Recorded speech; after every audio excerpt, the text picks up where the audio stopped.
Hi, good afternoon, and welcome to another edition of Ateneo Art Gallery's ArtSpeak Online. I'm Boots Herrera, Director and Chief Curator of the Ateneo Art Gallery. We are quite excited with our guest today, particularly because his prolific practice appeals especially to many of our audiences who wants to venture into the fields of animation and media-based art. Victor Balanon prides himself as a self-taught artist. He initially began studies in dental medicine, but eventually decided to pursue his interest in art. It would be interesting to hear how that shift happened. No? He later studied film and animation at the Mowelfund Institute in Manila, and this has led him to an artistic practice as an illustrator, creating storyboards, album covers, and posters for film, independent comics, and alternative music labels, and later as an animator for a major Japanese company. He has participated and supported various local artist-run initiatives, particularly in the 90s, among them with the collective Surrounded by Water. Since then, he has participated in group exhibitions both locally and abroad. He had his first solo show in 2011 and had more than 10 exhibitions to date.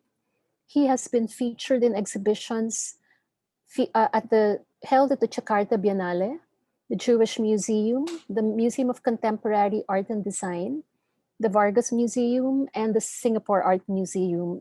This was in 2018, if I'm not mistaken. In 2012, a writer, Jelena Fernando, writes, Vic's passion for art is unwavering. As a right-handed person, he impressively took on the endeavor to switching to being a southpaw. This was in 2011 because his right hand developed twitching problems. So that was how committed he was to drawing. Art is what he wants to do, and it has always been, and it always has been. And so we would like to present to you Mr. Vic Balanon. Vic, can you turn on your video? Okay, welcome. And thank you for agreeing to share with us your artistic practice. Yeah, you can start your...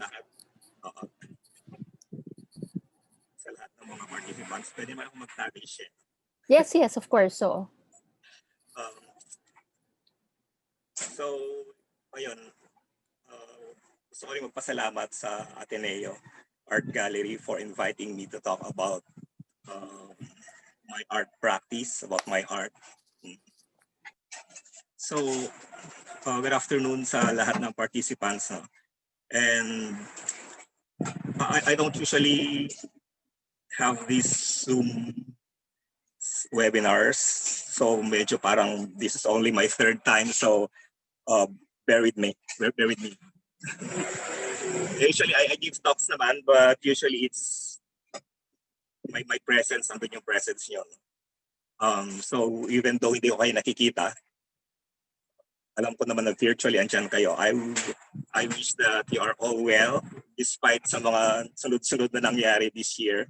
Anyway, I'm here to present some of my works and maybe make an attempt to articulate yung mga ideas, concepts, or frameworks that inform them. By that, hindi ko naman ibig sabihin na bibigay ko yung meaning, no? Give a solid interpretations of what they mean. Actually, it's more on the contrary, on the other, parang it's more of questioning their reasons of existence. Siguro ito examine din yung mga generative processes, kung paano sila nagawa, how and why they are produced, and yung result nila, yung formal na eventuality nila, kung nagpo-provide ba sila talaga ng sensible na presentation sa mga aggregate of things na nagbigay sa kanila ng buhay, the cause of their being. Or totally nag-depart ba sila dun sa mga original na context. So in short, what I intend to do is not really to clarify, but maybe to create more doubt. So after this talk, if you end up more confused, well, you've been warned, no? So anyway, there are two general forms ng aking mga works. One are the drawings or paintings. Parang sa background. They are more figurative, photo-based. They are more series-based. And they deal with skewed narratives. Ay yung mga themes usually about collective consciousness and memory and how we construct reality through images. And so usually the images are taken from existing images from media, from the internet, from old films. No? And the other one is more on the moving images, animated videos. And these are more really about abstraction, meditations on movement. Actually, medyo mas nalilito rin ako sa work ko na to. Which is why we are gonna talk about that. We are gonna talk about the latter, yung former. Maybe kasi ilang beses ko na rin nakapag-present nung ganun eh. And it's really quite, hindi naman siya masyadong kailangan kalkalin na eh. Kasi madami na rin na mga nakapagsulat tungkol sa mga narratives, you know, and appropriating images from mass media. But that doesn't mean now we're not gonna touch on those. And in fact, I will demonstrate siguro an example of how these drawings operate by using them by talking about my artist, my background. All right. So I'm gonna present some sort of storytelling with a visual aid. I grew up in a provincial town, the province of course, sa La Union, and so it's a rural town. So medyo uneventful naman yung lugar. It's a working class town, parang ganun. And my childhood was typical, uneventful. Walang mga weird imaginary friends. The usual. But early on naman, medyo maliit pa lang ako. Medyo alam kong mayroon akong desire to create images. Naalala ko kasi I was able to draw first yung recognizable figure before I could start to write. So of course, during the elementary school, middle school, parang ako yung lagi yung parang yung artist ng class, yung lahat ng pinapadrawing, ano yung ganun. Lagi ikaw lagi yung pinapadrawing sa blackboard. So parang yun pa lang parang may trajectory na ako na maybe ito yung career path mo eh. Pagtanda mo magiging artist ka, magiging creator of images. And so of course after high school, I left. I went to the city. I came here to Manila to pursue my college education. But I didn't go to art school. I went to medical school, dental school to be specific. Because my parents were in the medical field. My father was a dentist, so parang alam mo yung typical family na susundan mo yung career ng mga magulang mo. So parang ganun ako eh. Gusto ko talagang mag-fine arts or something creative. I wanted to enroll in creative writing maybe, or maybe architecture. Hindi ko talaga gusto maging dentist. But I was, bunso kasi ako eh. So I was forced. Ikaw na yung huli eh. So I was forced to study dentistry.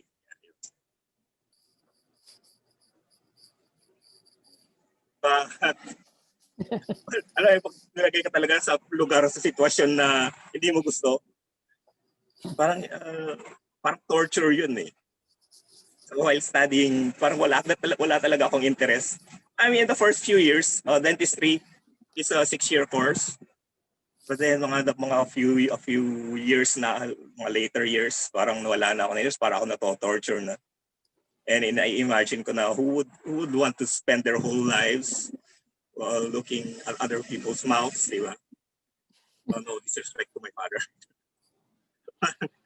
Parang, I don't know, there's parang yung the way yung pag-aaral doon, parang walang enjoyment eh. I mean, sino ba mag-enjoy nito kundi parang unless may consciousness ka ng serial killer. So, I'm just joking. Okay. So anyway, during that time, uh,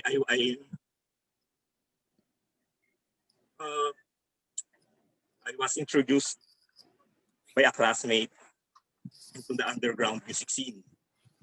So parang naging active ako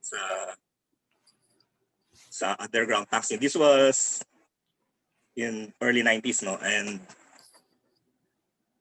parang may umuusbong noon na mga movements, underground music, independent film. So parang halo-halo siya eh. And sa underground music scene, na-involved din ako na parang lahat dati may banda.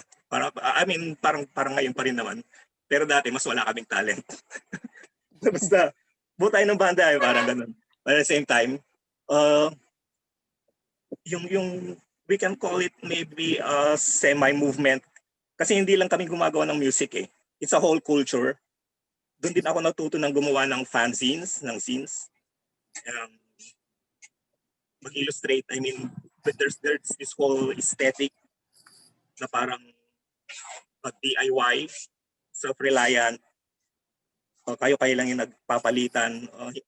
Hindi kayo masyadong, medyo may pagka-anti-establishment eh, kasi hindi naman kayo, you don't really care about them, yung mainstream culture. So it's like a semi-anarchic utopia, na parang pwede kayong autonomously, maybe semi-autonomously, pwede kayong mag-exist. You create your own music, you exchange yung fanzines nyo, you Xerox lang, you can sell it at a very low price, pero you can also trade it. But it was really a chaotic scene then. There's a lot of violence. I don't know, parang means din siguro ng outlet to eh. It's a youth-oriented culture.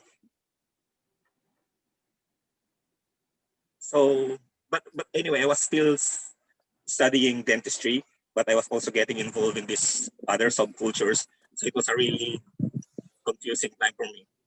And syempre, it's dark. Parang hindi mo alam sa ano bang gagawin ko. Am I gonna please my parents? Am I gonna do what I want? So I was really in this dark place. And yun, I experimented with substances and stuff. But ayun na, parang sa age na ganun kasi, di ba? This is my early 20s siguro. Yung existential crisis na yun eh. May purpose ba ako? Ganun, yung typical na laging iniisip. May purpose ba ako yung life ko? So, parang figuratively, I'm feeling like I'm losing it. So, alam mo naman, I know what I want, parang alam mo yung may kita mo eh, but you just don't know how to go there. So it's like a maze. But in the end, it's just a matter of standing for your beliefs, for yourself. So, magkaroon ako ng proper perspective and maybe just to be brave a bit.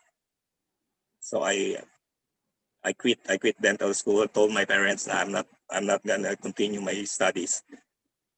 And so for a while I work as a freelance artist. Ayan nga yung nabanggit ni Boots kanina na I started working for independent labels.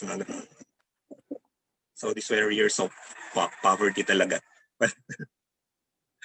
But this one summer, parang pinapauwi na ako sa province. Pero may nakita ko na parang poster ng workshop, film workshop sa Mowelfund Film Institute.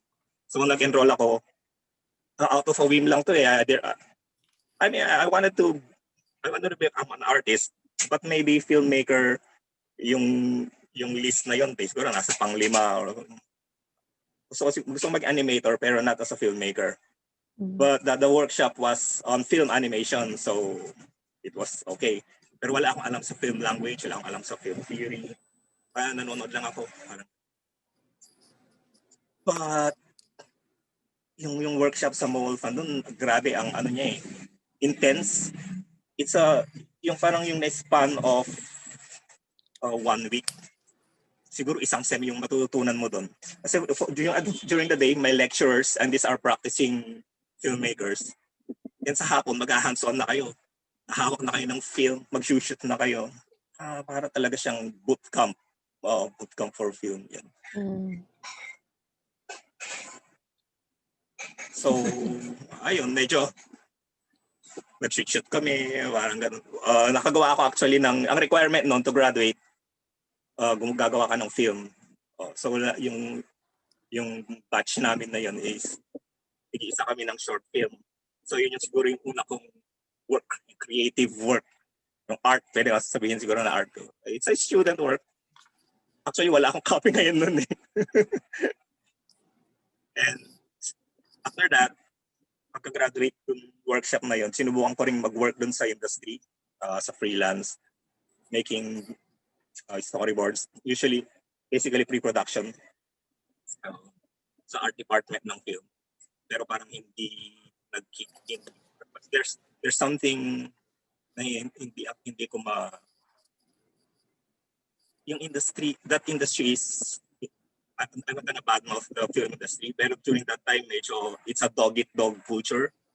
Even kahit na sa independent, siguro yung structure eh, parang hindi ko I cannot relate to, I cannot work with. So hindi pa malakas yung independent ano noon, ano? Yung indie film. May independent na. Pero sobrang struggling. Oo, yan nagsisimula pa lang. And the filmmakers that you admire, they're also in that existential crisis. And they would, yun yung dati term yung na sell out. Para palagi sinasabi niyo, pag nag-commercial ka, tatawain kang sell out. Pag nag-shoot, kumuha ka ng pelikula siguro sa mga major, tatawain kang sell out. But anyway, during that time din kasi parang ito ko rin nakilala yung mga younger artists, sina Lena, sina Poklong. Kasi rumaraket din sila noon sa film eh, sa art department, diba, as production designers. So, doon ko sila nakilala na mga artists. So, but anyway, during this time, nag-start ako ng family ko. And so I have to, find us something more stable. So, ayun, wala akong mahanap na image. So, sumali ako sa workforce. Pumasok ako sa animation industry. Actually, kami yung outsourced eh. Kami yung mga unang outsourced. Nagtrabaho ako para sa isang Japanese animation company. It's a big animation company. Toy animation company. Pero nandito lang kami sa Pilipinas. So if you're wondering kung sinong karamihan nagdo-drawing ng mga pinapanood niya na anime, naku, puro Pinoy yan. Pero grabe yung mga gawa namin noon. Very groundbreaking works. Highly acclaimed. Tulad ng One Piece. And Dragon Ball Z. Talaga? Slam dunk. Now we know. Anyway, pero madami siguro mga younger ones. They think it's a glamorous job, right? My part the glamour, but it's not all glamour actually. It's a glorified factory job. Assembly line work siya. Actually, I am not, hindi ako yung tinatawag nila na otaku. Hindi ako fan ng anime eh.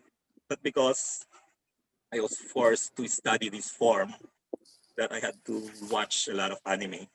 But at the same time, madami rin talagang works na magaganda eh. So hindi ako focused sa mga shows like, yun nga, yung mga One Piece, Dragon Ball. Hindi ako fan ng mga yun eh. I am fan, however, ng mga animators and directors. Tapos, mayroon ding mga unique voices dun eh, na parang in a production, the production would let them do as they please. Parang may free reign kayo. So may mga episodes talaga na kakaiba. Kasi alam din nila na magaling itong mga directors na to and animators na to. So ayun, doon din ako natuto na, although kahit nasabihin natin na may glorified factory work, actually ito yung training ko din eh, na parang natuto akong ma-hone yung aking drafting or drawing skills, kung paano mag-communicate through images. Because we're telling stories through our drawings eh. We were the actors by the means of our drawing. So it has to be clear what you're trying to say, di ba? To impart on the audience. Ayun nga yung parang mayroon pa yung sasabihin nila na everything must be clear, yung the idea should be ma-impart mo. Even if the concept is that you are unclear. So you have to be clear that you are being unclear. You know, so parang you have to be clear that you are being vague.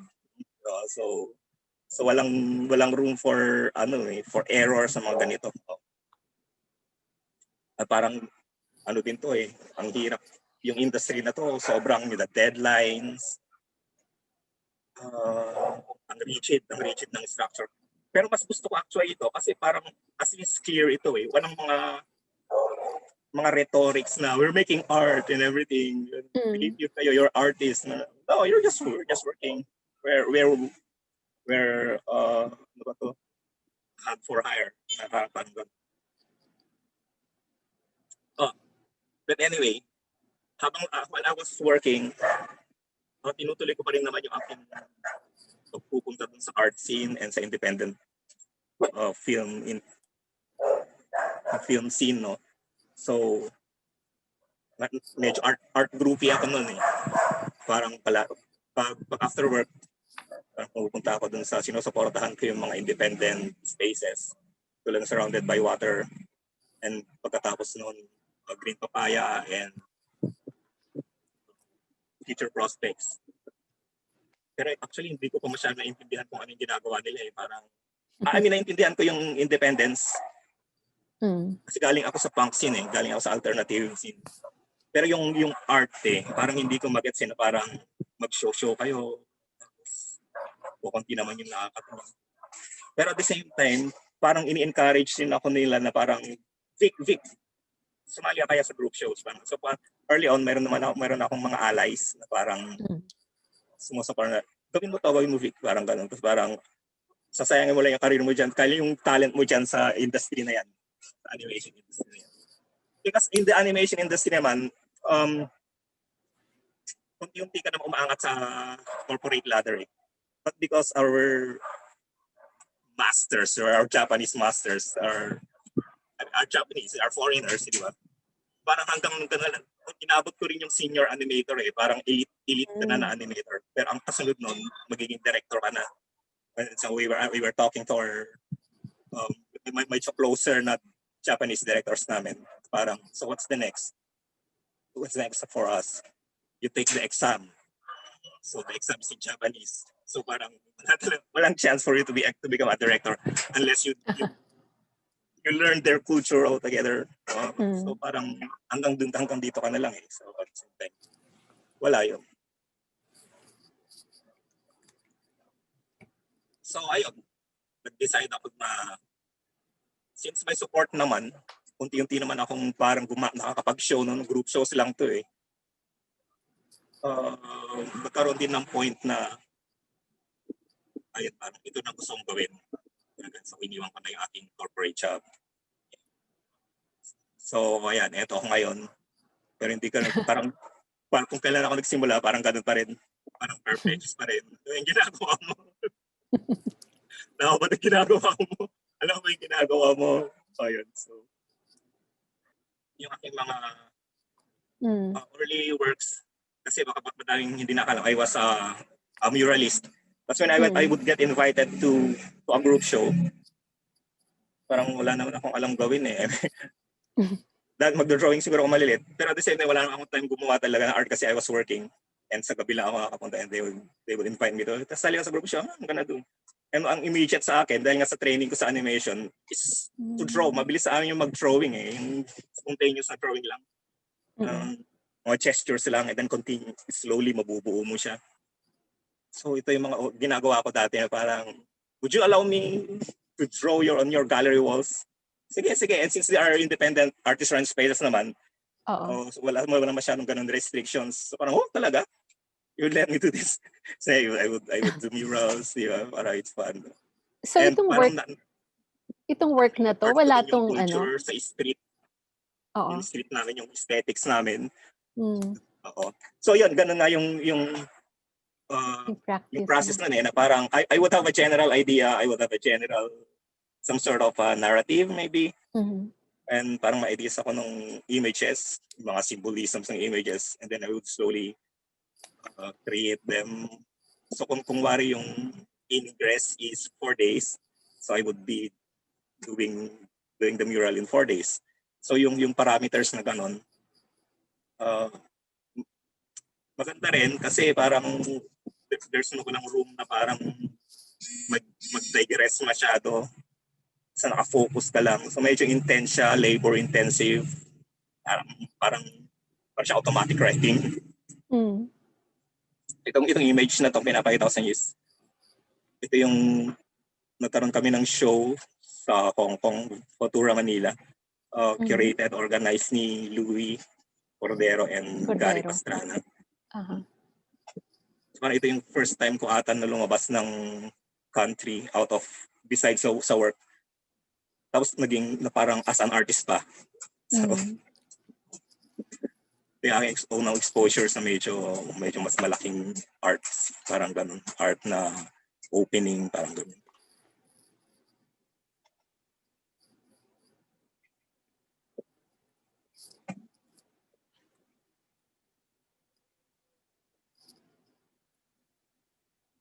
So Vic, walang walang study? Diretso lang?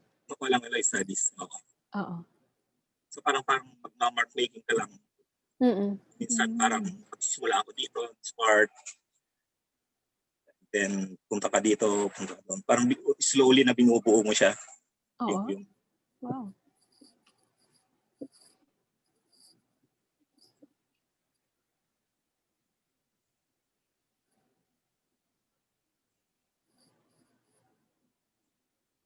So, yun.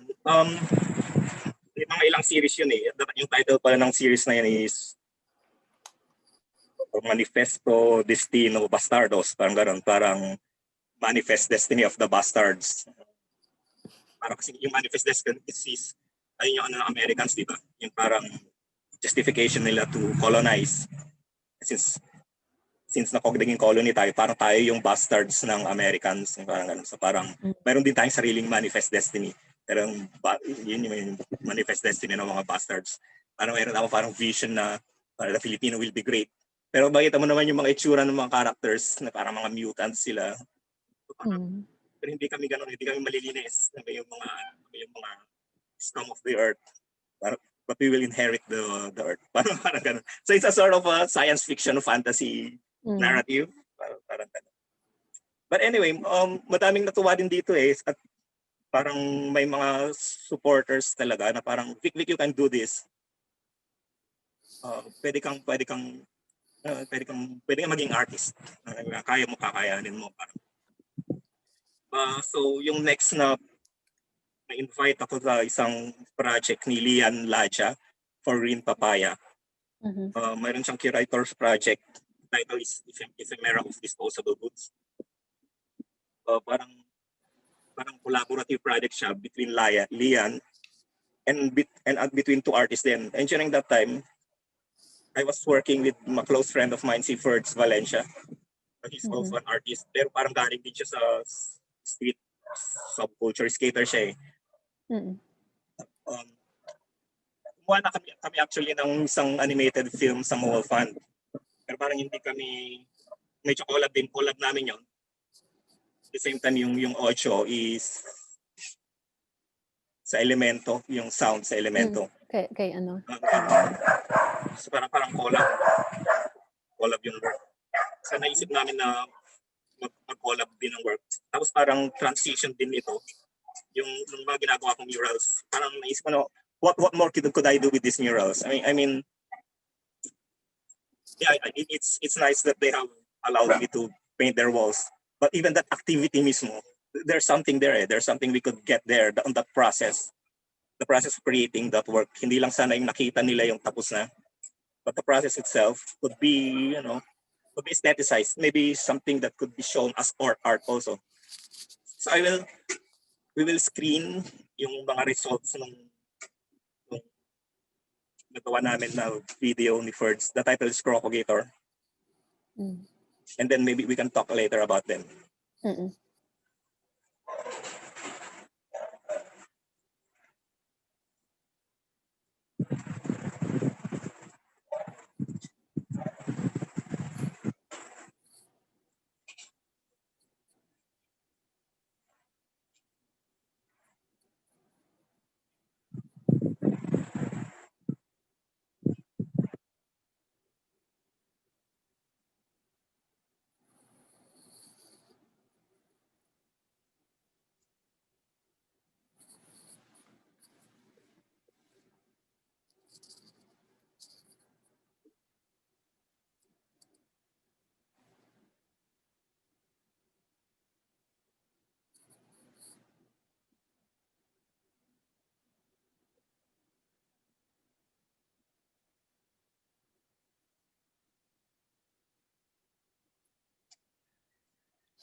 Anong space to?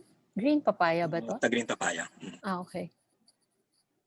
Sa Kamuning Actually, na? pwede naman sigurong mag-talk habang nanonood tayo. Oo. Sa Kamuning na to, ano? Sa Kamuning na to, Oo. Yung idea namin ni Ferds is ito mismo yung show. Parang medyo semi-residency kasi ito eh. So we were there for a span maybe of, we are allowed there to work in a span of a month, I think.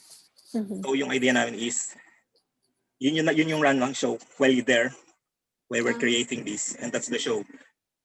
So walang opening, but people can come and visit us and maybe observe what's happening. And maybe on the break time, pwede kaming mag-usap ng mga bisita. Parang ganun. But, konti pumunta a few came. And after a month, After a month, tapos na? wait, Did it stay? to cut this short. I have to cut this short kasi naka-loop din siya. It's the same. Okay. Oo nga. Tatlo tong series na ginawa namin eh. Crocagator 1, Crocagator 2, and Crocagator 3. The first one was in Green Papaya. Yung Crocagator 2 sa UP Vargas Museum, mayroong kaming group show dati. So ginawa namin ni Ferds doon sa Vargas. And itong third one, ginawa namin doon sa space ni David Griggs na Lost Space. Ito yung space ngayon kung asan yung studio ni na Lena, ni na Manuel, ni na But this was parang residency din to eh. Pinayagan kami ni David na gumawa doon. But at the same time, this project was also for the Jakarta Biennale. Yung Jakarta Biennale na pag-usapan kasi bakit yun nangyari doon. Anyway.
So nung sinimulan namin yung project ni Ferds, we laid out a set of parameters, and yung list na yun is hindi kami gagawa ng storyboard.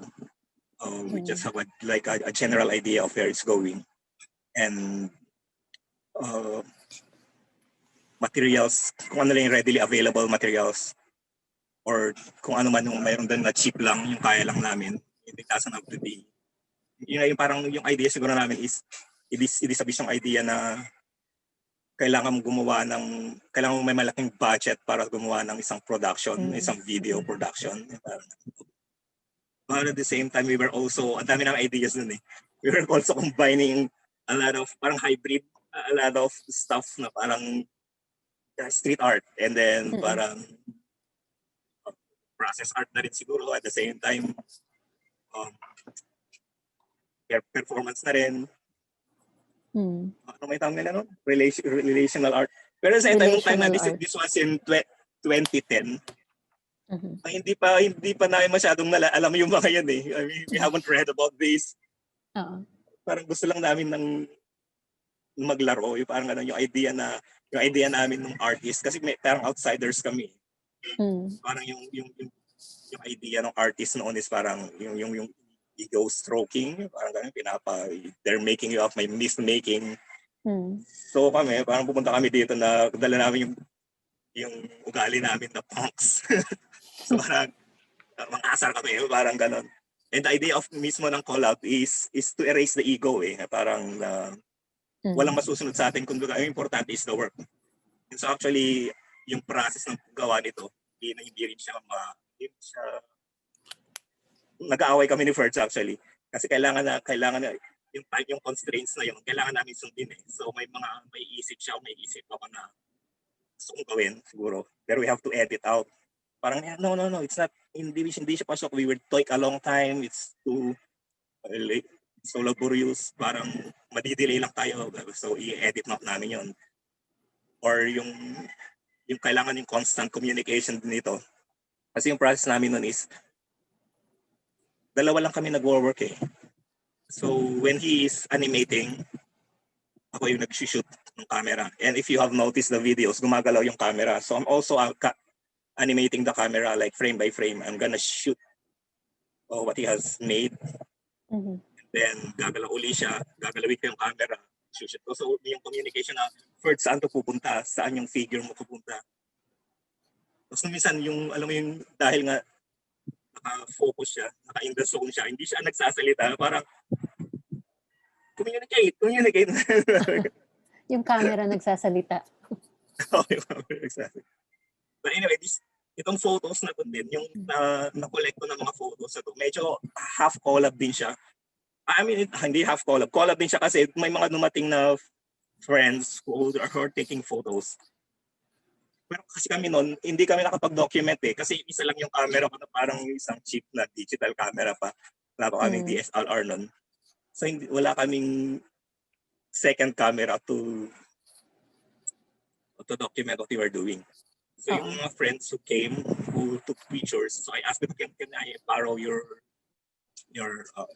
shots? Parang ganun. So ito sila. So I apologize to them. Hindi ko na maalala kung sino kayo. Thank you na lang. Mag-thank you na lang. Pero actually itong photo na to, ito na yung last day.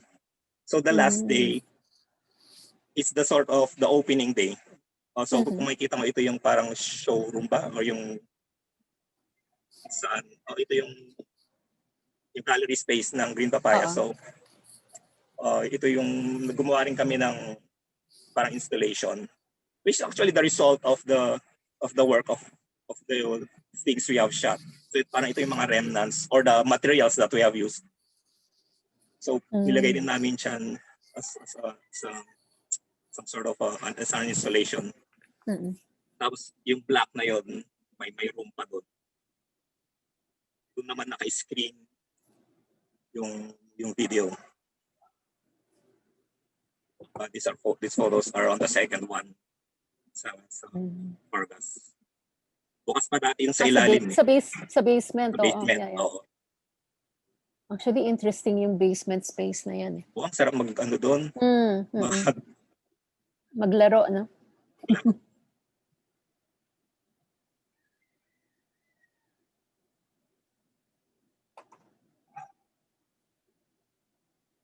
Yung mga sheet na materials na.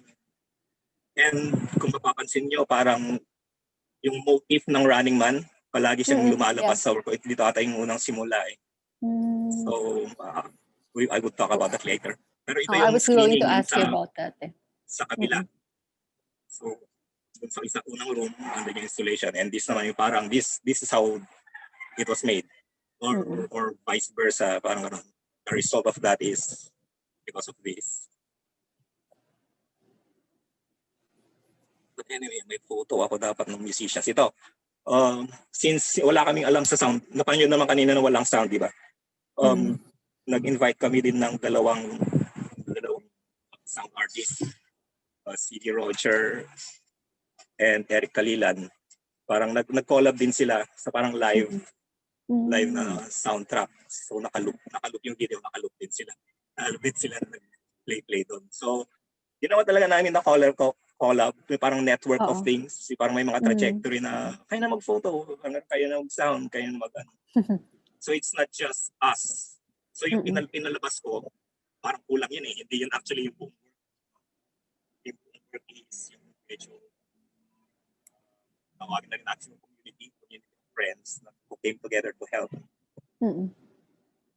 Vic, yung musicians ba, did they view the video first before the actual, yung... They just went there and then pinapanood nila. Wow. Parang same very sa impromptu. Kinakapani nila yung galing. Sound. Ito yung Running Man. medyo ano kasi, galing kasi ako sa animation industry, no? Eh, yung training namin sa animation, parang ito yung last dun sa first phase mo. Mhm. Parang magtatapos mo yung running sequence, parang pwede ka na sa second phase, pwede ka nang isabak sa production, parang gano'n. Kahit ano magagawa mo na. Magagawa mo na ako, parang ito yung Oh. basic eh. Kasi parang walang daya yon na lahat ng gestures kailangan mong i-drawing. Mhm. At the same time, yung mga samples natin, yung loop ng running, papakitaan kayo ng ano yan, depende dun sa gaano kalaki yung gesture. Iba-iba din yung emotions. Iba-iba yung meaning na makukuha mo. So, meron. Anyway, ito yung installation dun sa Vargas. Oo, yung final no form din niya. So, ginawa rin namin siyang installation.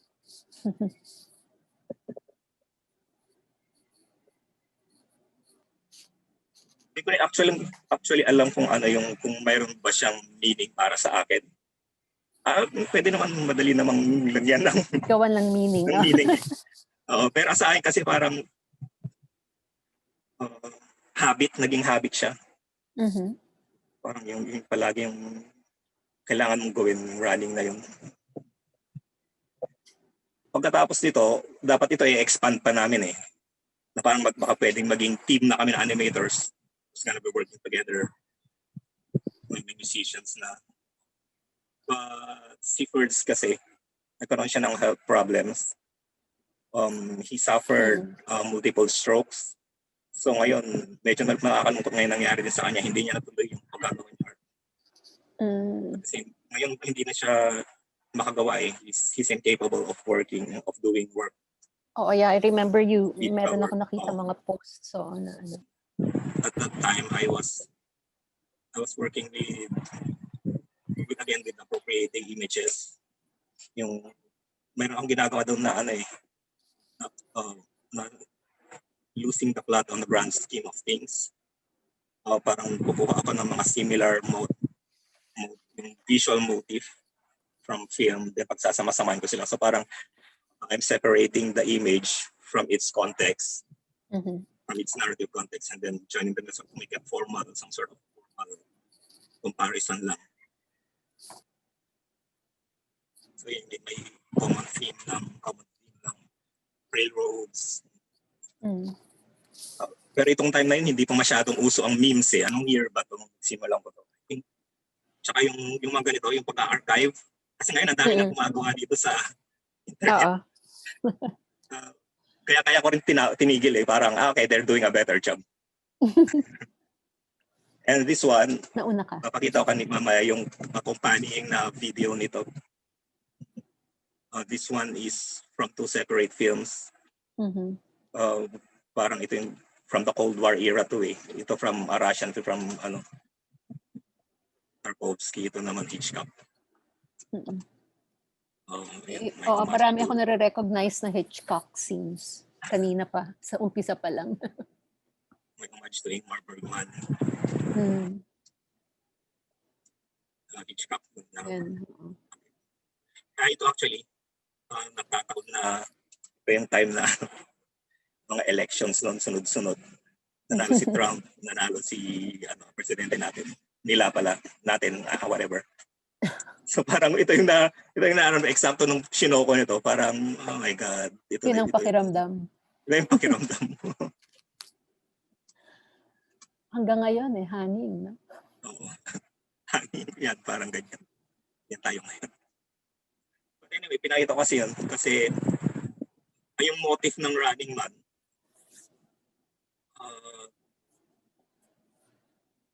ginawa ko ulit as part of that series. Yung video na to is Running Man ulit. The Chase. So galing ito sa sequences from films talaga. And the process here is, it's called rotoscoping. Parang kokopyahin mo frame by frame yung image. So the one on the left, si Santa Claus. And the one on the right, is a businessman. Yun yung nakikita natin. Pero yung ang ganda nga kasi nag-iba yung narrative nung tinanggal mo na sila sa pinagkuhanan mo, mag-iiba talaga eh. Chosen mo lang sila. So, ganun din talaga pala mag-operate ang images. Na parang depende kung ano yung tatabi niya, kung ano juxtapose mo. Mag-iiba siya ng meaning. Pero yung actual nito, yung left is from the film French Connection. Si police actually yung Santa Claus na yan. Santa Claus. This guy's as a cop. So may chine-change siya na criminal. And the one on the right is from this Tarantino film, Reservoir Dogs. Criminal yan. Yung hawak niya actually, ninakaw nila. Andun yung cash. Si Mr. Orange mo, I forgot his name, Steve Buscemi. So, ano ginagawa ko to actually, parang mag-grow siya dapat eh. Padagdag siya. Maghahanap pa ako ng tumatak na ganyan. Tapos si juxtapose ko din siya. Depende kung ano yung result na siya ba yung nag-chase or siya yung chine-chase. Kasi ito nakakatawa na itong context na to eh. Na parang yung Santa Claus chine-chase yung businessman. Pero at the same time naman, kung kukunin natin dun sa original na context, which is the Santa Claus is a cop and the one in the business is a criminal. So, naging true to the form pa rin din naman.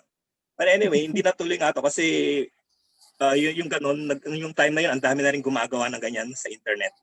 Parang, usually ganun ako eh. Parang pag someone's doing something that I have thought of and they're doing a better job, I mean, there's no need for me to continue that. Unless siguro, ano pang kaya kong twist na gawin ko. Itong work na to is projected, pero immersive siya eh. Kung nakikita mo, medyo nakakalula yung perspective. So, medyo maganda siya pag naka-project talaga kung nakita mo ng actual. Naka-loop lang siya. Meme siya actually.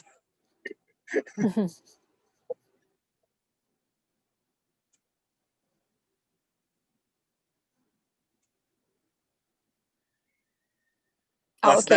the next few videos I'm gonna show, hindi ko alam kung paano siya i-articulate because they're fairly recent. So, maybe we can... wala pang masyadong distance. Kasi ngayon medyo nalilito rin ako. Bakit ba? Ano ba't ko ginagawa itong mga to? I can read. There's one question from Migs Camacho. Tanong ni Migs, what made you decide to use black and white in your works? Do you have works that use color? If yes, can you share some of them? Thanks and keep safe. Hello, Migs. I have earlier works na in color, but I can't share them right now kasi hindi siya naka-prepare. But at the same, parang more of a contingency eh. Dahil yung the themes that I was working on before was really about images, di ba? Of images from old films. And they're in black and white. So I have to do them in black and white. At the same time, na-master ko na, I'm really good with ink. So, parang habit din siya na parang, bakit ko papipiliting i-train myself with in color. Parang so parang naging habit na rin lang siya. Siya na rin naging character. Parang ngayon, actually, since kuminsan, disconnected din yung mga themes that I'm working on. Yung black and white na lang yung parang yung binding mag-intersect sa kanila. Parang sila yung anchor na sa memoir works. Siguro yung isang a related question would be, what made you what attracts you to yung old black and white films? Tsaka may particular genre yung film noir. Film noir. Oo. Is there I don't know if there that was a feeling parang nare-relate ko kasi actually yung original na impetus kasi nito is parang yung pag umuwi ako sa province, yung tinitingnan ko yung mga old photos ng aking mga magulang, parang ganun. Oo. Yung photos nila na parang may glamour. It's like they're really shooting, may shooting talaga. Tapos parang arranged din siya in a way na parang may narrative. So parang na-relate ko siguro yung na parang same yung imagery, yung So may sense reality of na yun. nostalgia din. May release may sense ng nostalgia din.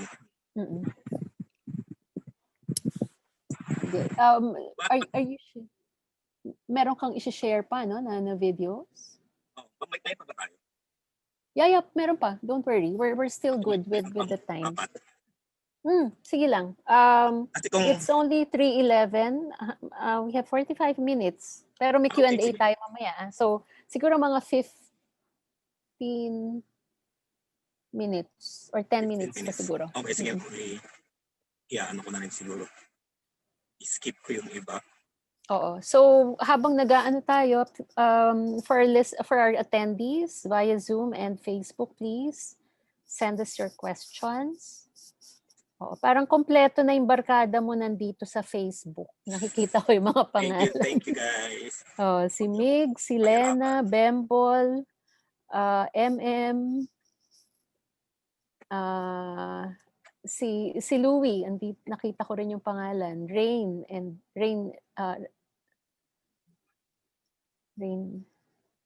and then actually yung na-chase na yun, yung tumatakbo is from a group show na curated ni Gary.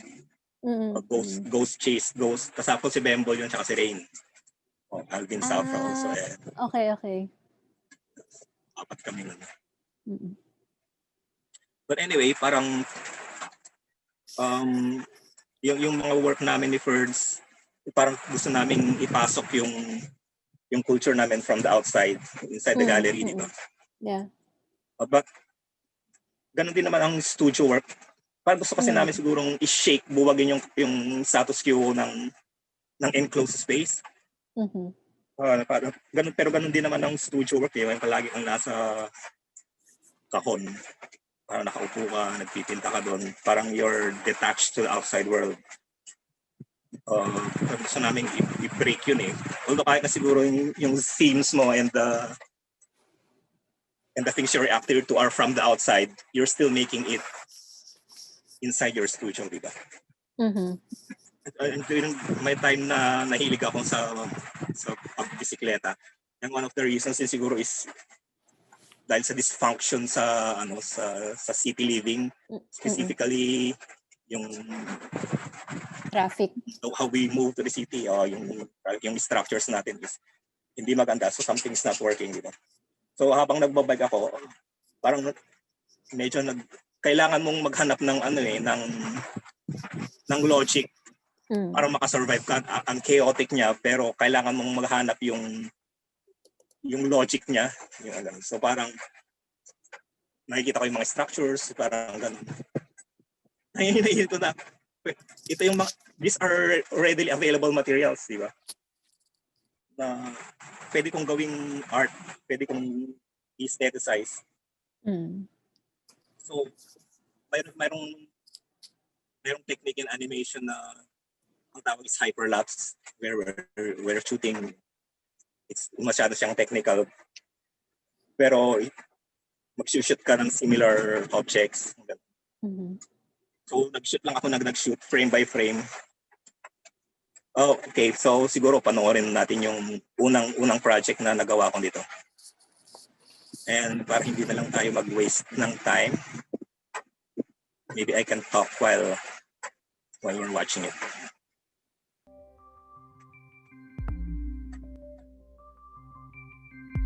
Ito nakita ko to sa West Gallery.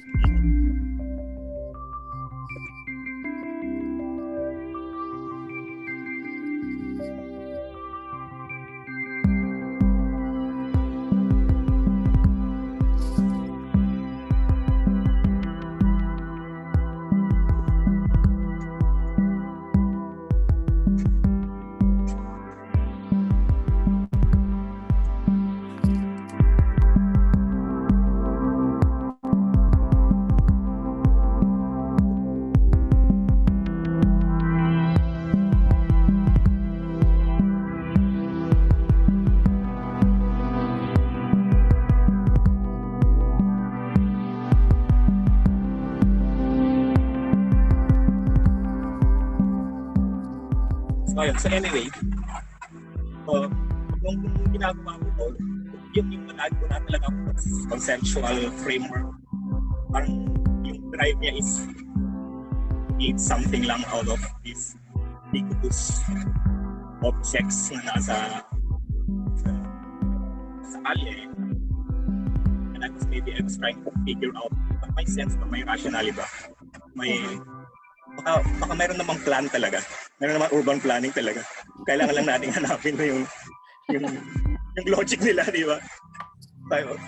Pero hindi ko wala akong maisip kung ano yung final form niya. I mean, nitong project na ginagawa ko na just shooting and editing, shoot and edit, collecting things. So naging parang archive na lang siya. I'm gonna archive all these similar structures in the city. Kasi ito lalo tong Bullard. If you're from Quezon City, you see this everywhere. Like the main avenues, East Avenue, Morato, Sayas Avenue. And before may isip ko na ginagawa yan. I mean, ini-install nila. I was living in Quezon City na noon. What is this? Anong sense nito, di ba? Anong purpose niya? Parang birthday decoration lang. Eklat? Ano tawag nila dyan? Garnish. Yan, parang urban garnish, urban furniture. Does it even serve a purpose? I found out later na parang it's to separate where you can park and where you can walk. Separate the pedestrians from where you can park. But that was not made clear din naman, di ba? Pero habang nag-shoot ako, kami ko na discover that parang artist din yung mga tao na parang what available materials that they can afford, pwede nilang gamitin eh.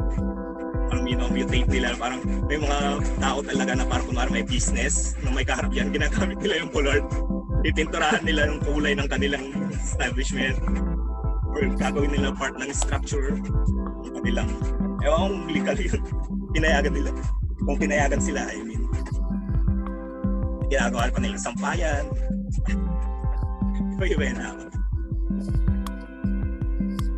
But anyway, nabuo siya na ganito because of the sound. Wala akong sound dito so naghahanap ako ng sound artist. So sino yung sound artist mo dito? Oh my God, I forgot. Actually, nandun sa last. Okay, ayan, yun. Si Electric Golden Chief. Hands. Okay. So, what's her real, ano nga ba yung real name eh? Ito kasi yung ex-wife ni Manny Negrino. Yung original kasi si Manny Negrino yung ini-invite ko na gumawa sana ng sound. But parang sabi niya, si Electric Chief kasi mahilig siya sa ganyan. And she's from New York. So we had to talk through online lang. I haven't met her in real life when we were working. Okay. So, binigyan niya ako ng sound. Tapos, finit ko na lang yung mga footages ko. Sound, sa sound niya. So, siya yung nagbigay ng parang form. Parang siya yung nagbigay ng shell eh. Ano yung kuruma niya. Kasi parang mga ano lang sila dati, mga pages lang.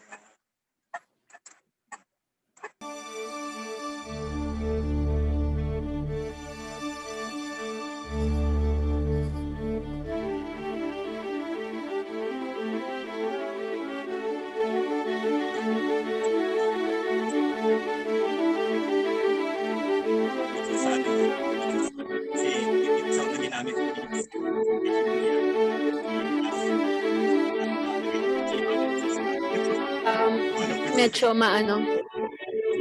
later na lang. Let's just watch it first. Mahina.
anyway,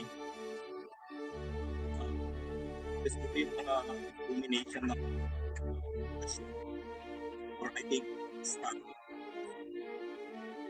3 months. It's always outside shooting. And again, yung idea pa rin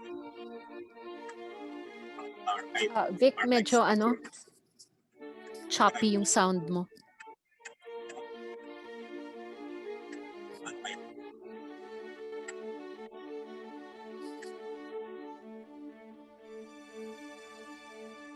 But off ko yung sound.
Nakatabingi ka.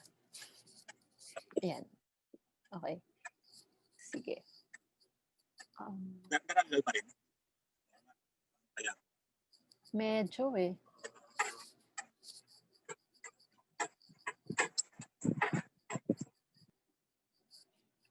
Anyway, yeah, we can. Wala, no? Wala. So you need the headpiece talaga.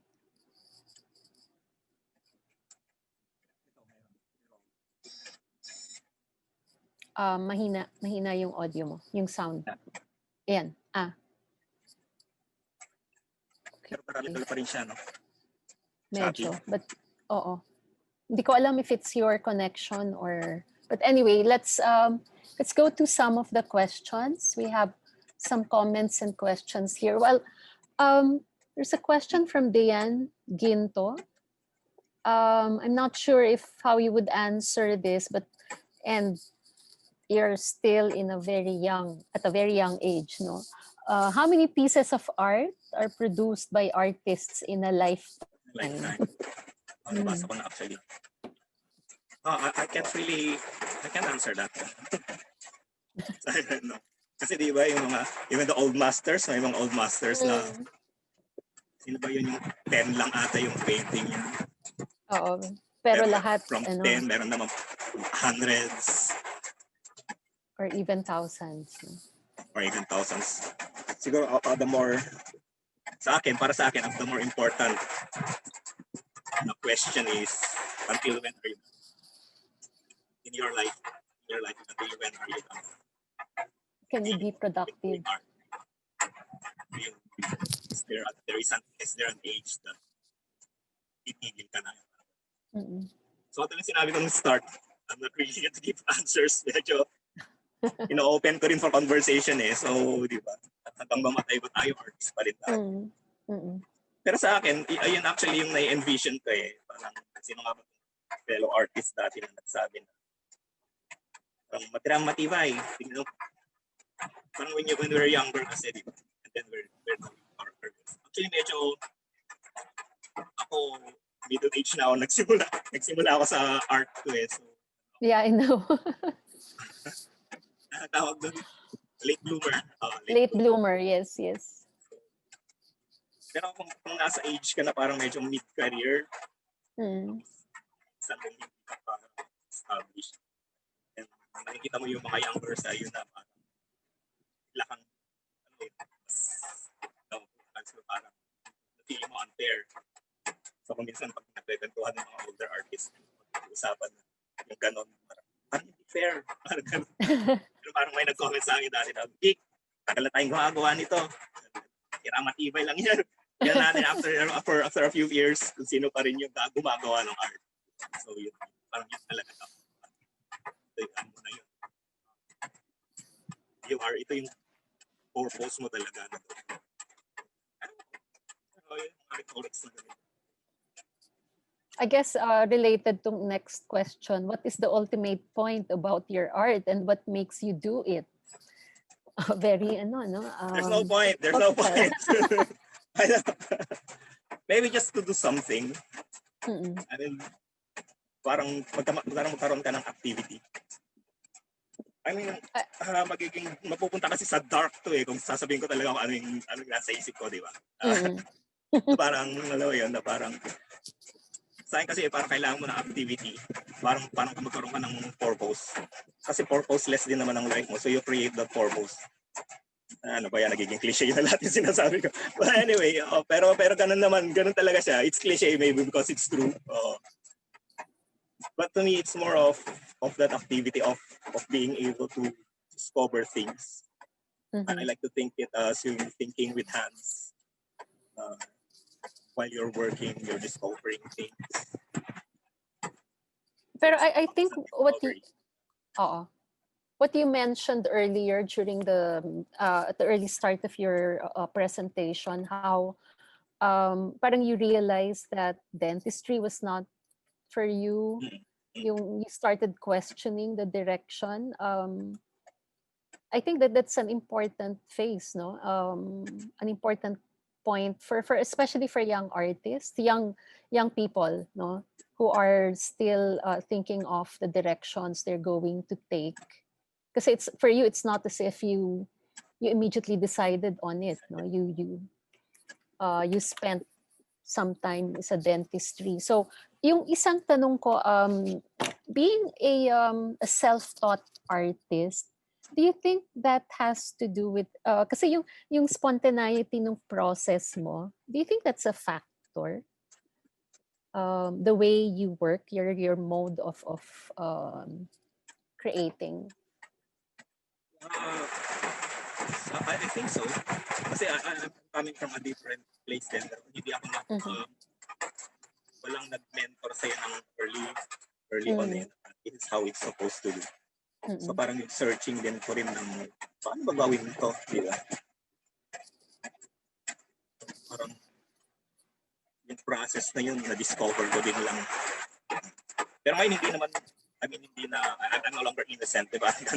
Parang kung ano lang yung mga dala ko na gano'n, ano na yun naging habit. Pero at the same time, sabi nga nila, huwag mong papatulan yung habit mo. So parang, sabi ng mga modernists, mga idol sa atin, na parang kung anong komportable ka, huwag yan dapat ang gawin mo, parang gano'n.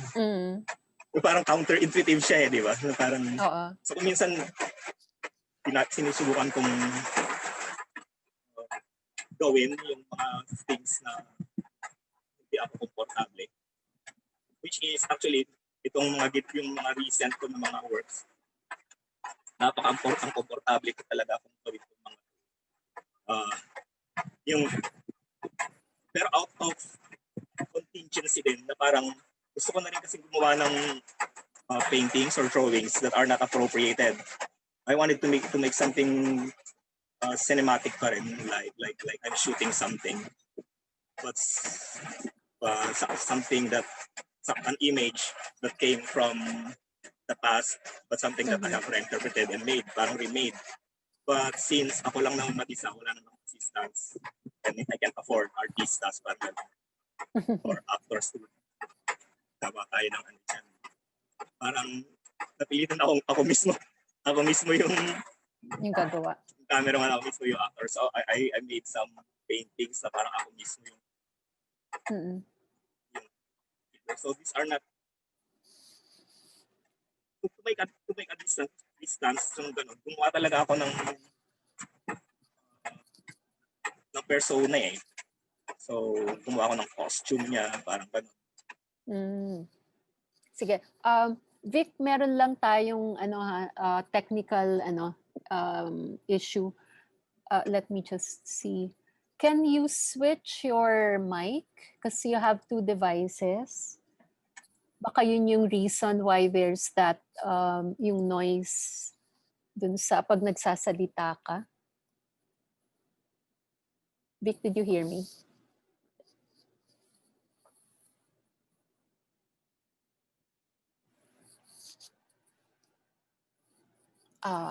Nawala siya.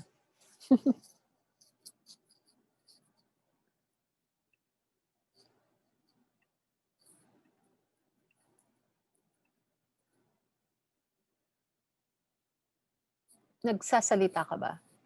Hindi. Hindi ka namin marinig. Ayan. Yan yung Same maingay or eh. Yeah, it's the same. no, because it's raining here, so maybe ambient sound. Okay. Oo, Oo. baka nga ambient sound Nakasubog pa yun. na kasi yung Ang lakas. yung workstation ko nasa garahe ko. Malapit sa ano, oo. Okay. Sige, wala na tayong magagawa doon. sorry, Okay lang wala yun. tayong magagawa. Oo. But anyway, so ito yung mga ginawa kong mga para din siyang commentary on contemporary art, on film. Parang may mga rine-recreate akong images. Nandun pa rin yung narrative. Ito is obviously a Francis Bacon take off.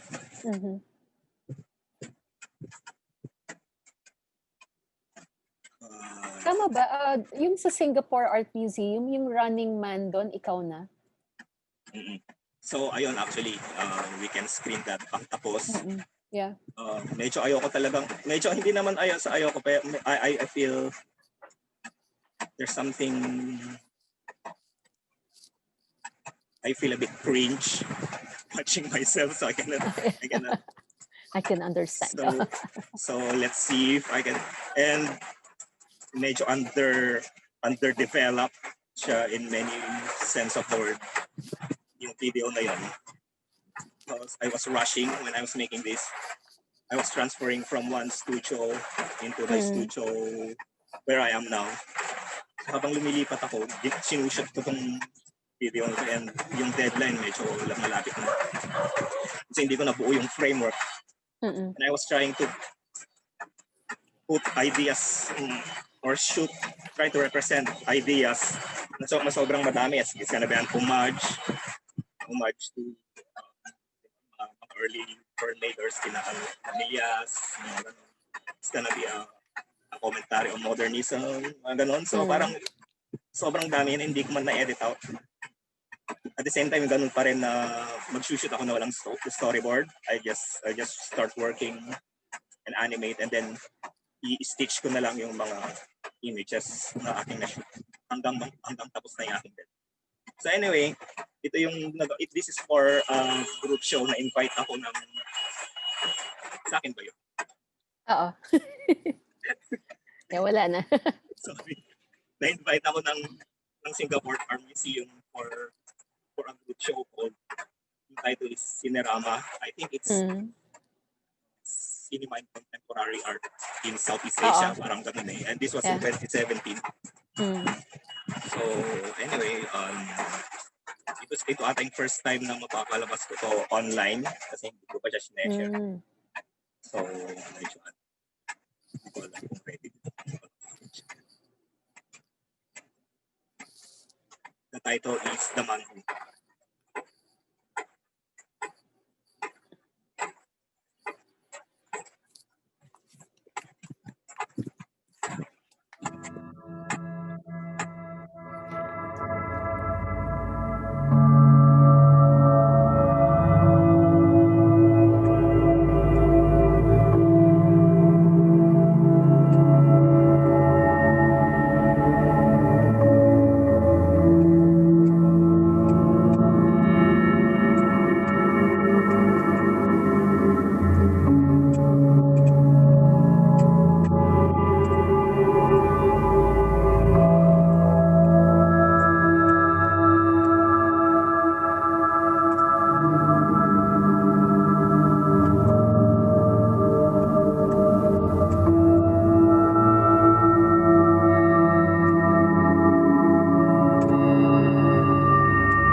Yun.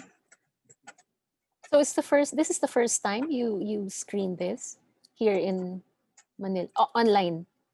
Online. But have you exhibited it in I any exhibited it local venue? sa underground. Okay. May solo show ako nun 2 years ago So this was after Singapore. after Singapore. Sige. Yeah, I'm actually reading an article that Karina Santos wrote about that exhibition sa Singapore. Interesting yung ano. Well, actually much of the marami dun sa text are quotes from you. And you noted that the film, the video is an interplay between abstraction and figuration in moving image. Is that still the direction that you think you will be following? Yes. So marami pang dami pang pero yun nga parang medyo kaya din sobrang confusing siya kasi these are totally separate poles. Paano mo siya iyan? is that video a retrospective of sorts?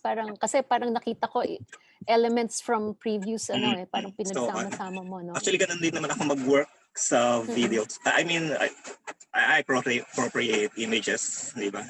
So, what would stop me from appropriating my own images? Yourself.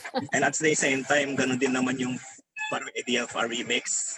Parang you can remix, you can do another iteration of a work.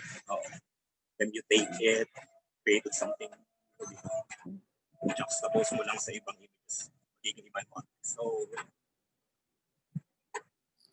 are you familiar with the artist Al Manrique? He passed away a few years ago. Pero I want to read a comment from Joel De Leon, one of our senior curator here. He was saying your videos reminded him of Al Manrique, how he used his collection of photographs of human form. Tapos he has a series of digital images that he created using parang human anatomy. It's similar to we actually have it here in the collection, so siguro one day when you visit we can show it to you. Siguro you mentioned during your story when you were narrating your story, no, yung as an artist, you mentioned how other artists encouraged you, no? Was that do you think yung encouragement na yon were instrumental in directing you, or meron ka ng direksyon na yes, kailangan mo definitely. na lang ng Mayroong direction na mayroong kong gustong gawin na parang ikaw yung gumawa, ikaw yung author. So, so actually, nung habang while I was working sa animation studio, kasi nga, hindi naman ganun ka-creative yung work. So, ang iniisip ko nun is, gusto kong maging graphic novelist. Graphic novel. So, nasa list pa. Kaya hanggang ngayon, gumagawa pa rin ako ng mga scenes. So, part actually ng concept or framework ng mga drawings ko na series is that they will be on a later date. They've been completed, diba? So, para siyang graphic novel na parang hindi siya straightly linear na novel. But the images ang so, dahan-dahan na nabubuo naman yun. Tapos pangalawa is maging animation filmmaker. Pero ang hirap din. Ang hirap din palang gawin. Ano ko ba? Siguro filmmaker, live na filmmaker, pero medyo ano na yun. Siguro pang-apat lang yung magiging, yun yung artist, yung contemporary artist. Pero andun kasi yung support. So, tapos at the same time, yung mga forms na mga gusto kong gawin, like graphic form, graphic novel form, animation. Pwede ko namang dalhin. Parang yung ginawa namin the first na itong culture na to pwede mo naman dalhin sa contemporary art, di ba? Which is, so ngayon, madami nang gumagawa, di ba? Oo. Parang mayroon ng cross tawag doon. Parang cross-disciplinary na intersections, no? Yung intersection, filmmakers becoming artists. And theater becoming artists. I actually see your practice as parang part of creating that those intersections. From what I remember when I first came to know of your practice, parang you were one of those who were starting to bring in film, moving image into contemporary art. Of course, meron ding iba, no? Pero parang mas dumami nga. Tapos kasi siguro yung graphic quality nung work mo, no? You mentioned earlier that there was a time when you felt you were an outsider. Do you still feel the same way? Medyo ano na lang, yung term na outsider is medyo romantic. Tsaka yung ano, Ah, wala okay. nang actually an outsider Oo. dito. No, I don't feel an outsider at all. Oh, I don't know. She's sad. Ang ganda rin sana yung outsider. Yung Feeling concept mo ng na outsider rogue art, artist no? ka. Oo. But you said Well, it is what it initially is. you felt, I guess because you were not, bago ka lang dun sa art scene noon. I mean, hindi ko naintindihan. More of that eh. Pero, Oo, it's really more of that, not yung outsider more of art that. na ano. Not outsider na outsider. Hindi yung outsider art. Ngayon, I know you're very much involved with the group, yung Lost Frames, no? Yung project mo. How does Hello, that... Lost Frames. Nandiyan pa ba kayo? I can still see them at least kanina, no? How does that inform your practice? Or how does that connect with your practice now? Kasi maybe you can say siguro a brief parang background about what the group is doing to young parang artists. we're giving them platforms.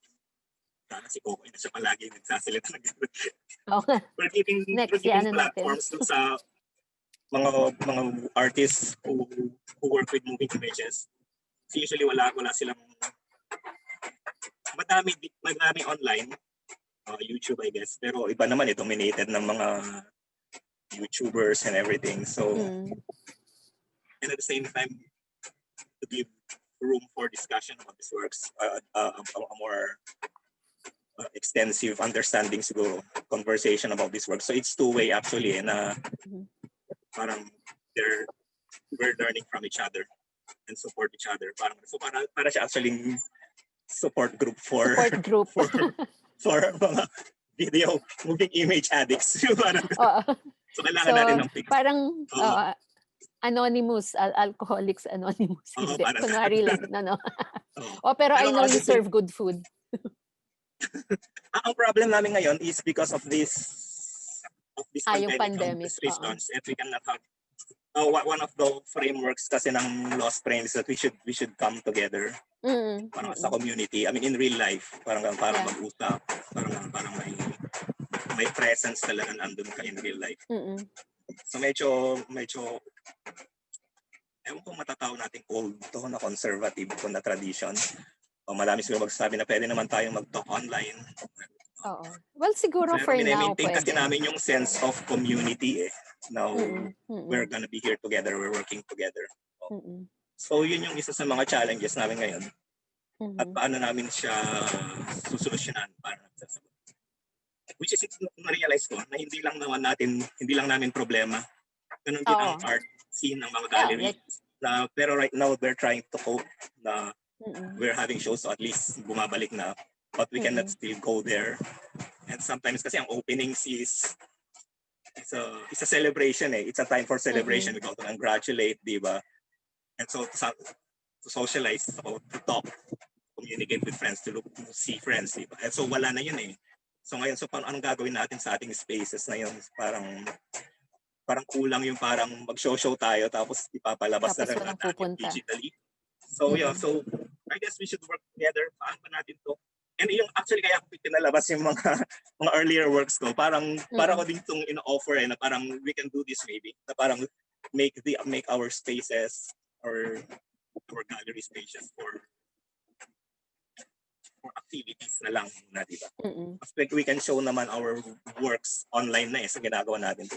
So, ano pwede nating gawin ngayon dito? I don't know. Hindi ko rin just speculating. Pero you did, I remember recently, a few weeks ago, or a few months ago, nagkaroon ng online parang screening ang Lost Frame sa MCAD. Oo, no? So,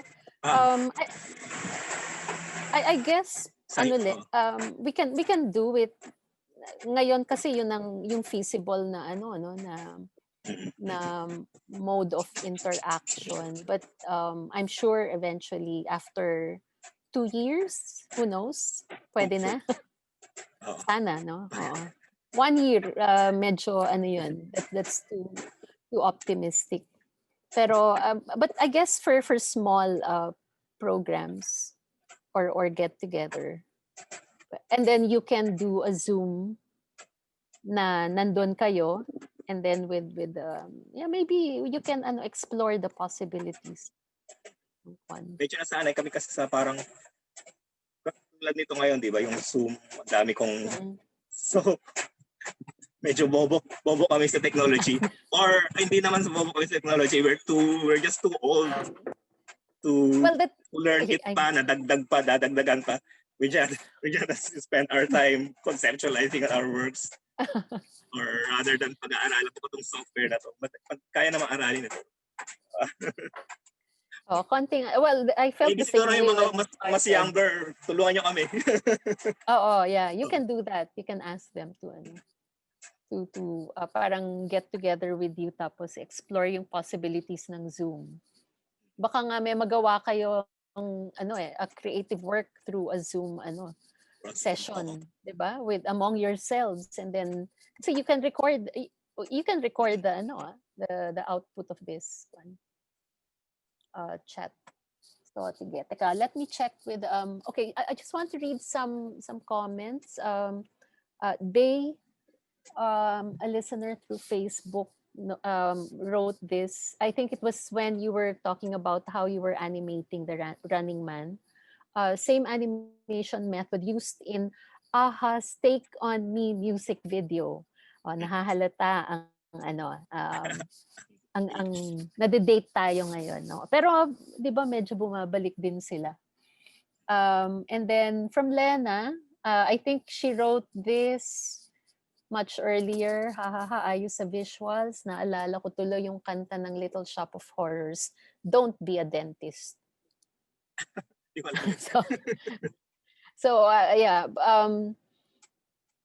Any last words before we wrap up? It's almost 4.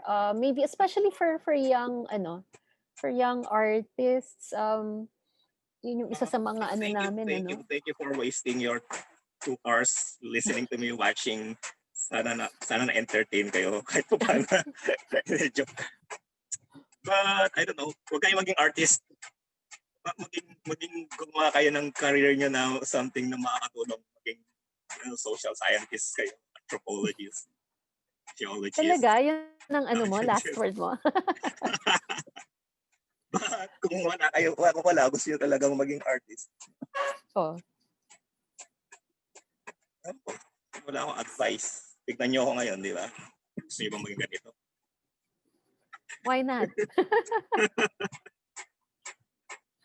Okay, so on that note, we'd like to, well, actually, in relation to, again, lost frames, I know we've featured some of, I remember we had a session here, no? Sa Ateneo Art Gallery, yung lost frames. So if you want to do a screening of works, diba? We can arrange that. If you want to introduce some, yung mga, kung meron kayong mga young mga artists, not necessarily young, I don't want to, na baka gusto nyong i-present din yung body, yung trabaho nila, like how you would in your regular screenings. We're open to giving you this platform. Okay, so on that note, we'd like to thank everyone. Thank you, Vic, for sharing with us your work. And we look forward to seeing more of what you will be producing. I forgot to ask, meron ka bang forthcoming exhibit in any venue? Or tapos na. Na-cancel. Na-cancel, okay. Postponed siguro yun. May solo siguro sa June pa. Sana matuloy. So June sana, na tayo, medyo almost back to normal kahit naka-mask pa rin. So thank you for sharing with us. So thank you for having me. And we look forward to seeing more of your works in the future. And to everyone who joined us today, thank you. Please join us again next week. Our session next week is a panel of artists based in the Cordillera region. The session will be entitled Convergences Across Generations. Part of the discussion will be focused on the mural project that they did, an updating of a mural by Santiago Bose in Sagada, which they launched a week before the lockdown. So it's actually a very interesting project, and so that will be a starting point for the discussion on next Wednesday, November 25. And then on December 9, we have another panel of artists who are based this time in the Visayas. The topic is Teaching Art in the Time of a Pandemic, the Adventures/Misadventures of Teachers. This is presented in cooperation with Cantina through Maui Constantino. So we hope you will join us during these last two sessions of ArtSpeak Online for this year. And we are preparing for our a new set of presenters, featured artists, speakers, to start the new year 2021. And we hope you uh, keep posted through our website, our Facebook page, and Instagram page. So thank you and good afternoon.